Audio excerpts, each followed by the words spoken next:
नमस्कार दोस्तों, आप सभी का अपने YouTube channel simple way study पर स्वागत है। दोस्तों, एक नए वीडियो की शुरुआत करते हैं और इस वीडियो में हम 13 जनवरी 2024 के सभी महत्वपूर्ण करंट अफेयर्स को देखेंगे। तो दोस्तों, वीडियो में आगे बढ़ने से पहले अगर आपने अभी तक वीडियो को लाइक नहीं किया है तो दोस्तों वीडियो को लाइक कर दीजिए एवं अपना कमेंट के माध्यम से हमें फीडबैक भी ज़रूर दीजिए एवं अपने दोस्तों तक भी इसको शेयर करिए जिससे ज़्यादा से ज़्यादा लोगों को इसका फ़ायदा मिले। आगे इसी तरीके से और भी वीडियोस पाने के लिए आप हमारे चैनल को सब्सक्राइब कर लीजिए और बेल आइकन जरूर दबाइए जिससे समय से आपको नोटिफिकेशन मिले। चलिए वीडियो की शुरुआत करते हैं। राष्ट्रीय युवा दिवस कब मनाया जाता है? तो ये मनाया जाता है 12 जनवरी को। प्रत्येक वर्ष 12 जनवरी को देश में राष्ट्रीय युवा दिवस मनाया जाता है। इसकी शुरुआत 1985 में की गई थी। इस दिन को स्वामी विवेकानंद जी की जयंती के रूप में मनाते हैं। 2024 की थीम रही है it's all in the mind. और स्वामी विवेकानंद जी के बारे में बात करें तो इनका मूल नाम नरेंद्र नाथ दत्त था। 12 जनवरी 1863 को कोलकाता में इनका जन्म हुआ था। 4 जुलाई 1902 को बेलूर मठ कोलकाता में इनकी मृत्यु हो गई थी। इनके माता पिता का नाम था विश्वनाथ दत्त और भुवनेश्वरी देवी। इनके गुरु थे रामकृष्ण परमहंस। अमेरिका में शिकागो में 1893 में आयोजित विश्व धर्म महासभा में भारत की ओर से इन्होंने भाग लिया था। जलवायु सम्मेलन 2024 कहाँ आयोजित किया गया है? तो ये आयोजित किया गया है मुंबई में। भारत के पर्यावरण, वन और जलवायु परिवर्तन मंत्रालय के एक कार्यक्रम जलवायु सम्मेलन 2024 का आयोजन 12 जनवरी 2024 को मुंबई, महाराष्ट्र में किया गया।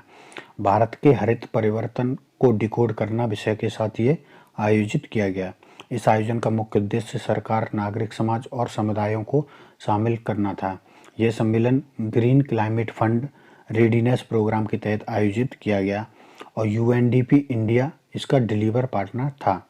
इस सम्मेलन में 2070 तक शुद्ध शून्य कार्बन उत्सर्जन हासिल करने के लिए भारत के लक्ष्य की चर्चा हुई। हरित जलवायु कोष की बात करें तो इसकी स्थापना 2010 में हुई थी और 194 देशों के द्वारा इसको स्थापित किया गया था और इसका मुख्यालय दक्षिण कोरिया में है।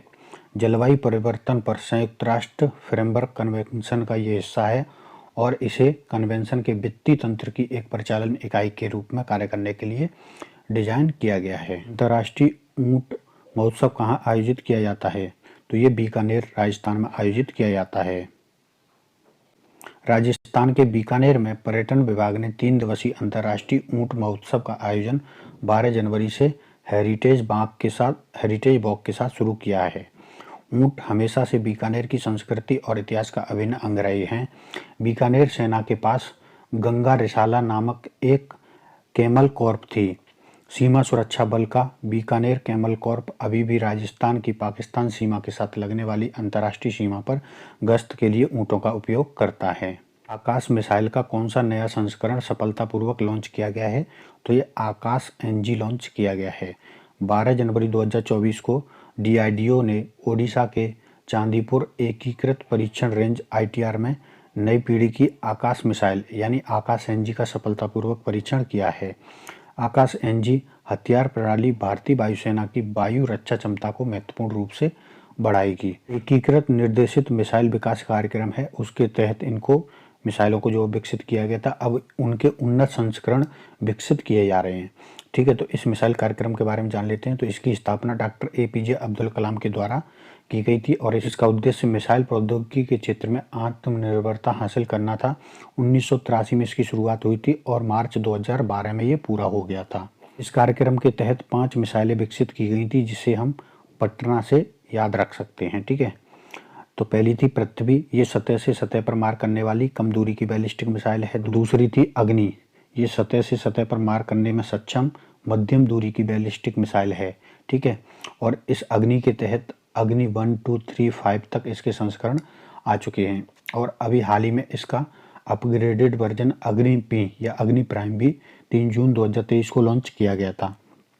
तीसरी थी त्रिशूल, जो सतह से आकाश में मार करने में सक्षम है, कम दूरी की मिसाइल है। और चौथी थी नाग, तीसरी पीढ़ी की एंटी टैंक भेदी मिसाइल थी। ठीक है, पांचवी थी आकाश, सतह से आकाश में मार करने में सक्षम मध्यम दूरी की बैलिस्टिक मिसाइल। तो इसी आकाश का उन्नत संस्करण आकाश एनजी लॉन्च किया गया है। CNN न्यूज 18 द्वारा उत्कृष्ट उपलब्धि के लिए किसे इंडियन ऑफ द ईयर 2023 से सम्मानित किया गया है? तो ये इसरो को सम्मानित किया गया है। केंद्रीय मंत्री जितेंद्र सिंह ने इसरो को उत्कृष्ट उपलब्धि श्रेणी में 2023 के लिए Indian of the year award प्रदान किया है। यह पुरस्कार इसरो के अध्यक्ष एस सोमनाथ और चंद्रयान 3 परियोजना के निर्देशक पी वीरमुथुवेल ने प्राप्त किया है।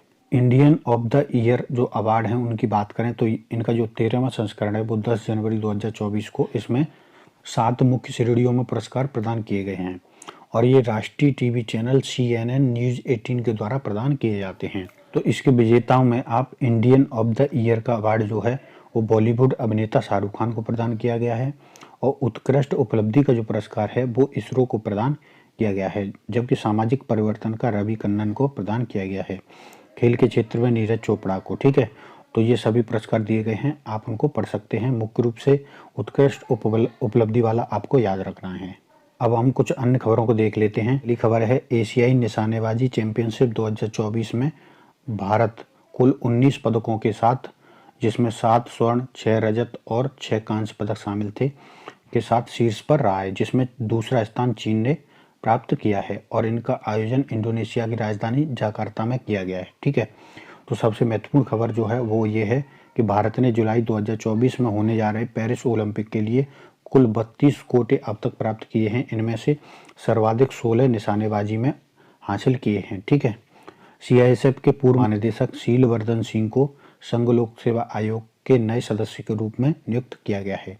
ये 1986 बैच के IPS अधिकारी हैं। UPSC की बात करें तो इसका संविधान में अनुच्छेद 315 से 323 तक उल्लेख है। भाग 14 के अध्याय 2 के तहत स्थापित एक संवैधानिक निकाय है। सऊदी अरब की नौसेना के प्रमुख एडमिरल फैयद अब्दुल्ला एस अल गौफेली 10 से 13 जनवरी तक 4 दिवसीय भारत की आधिकारिक यात्रा पर रहे और इन्होंने 11 जनवरी को नई दिल्ली में भारतीय नौसेना प्रमुख एडमिरल R हरि कुमार के साथ भेंट की है।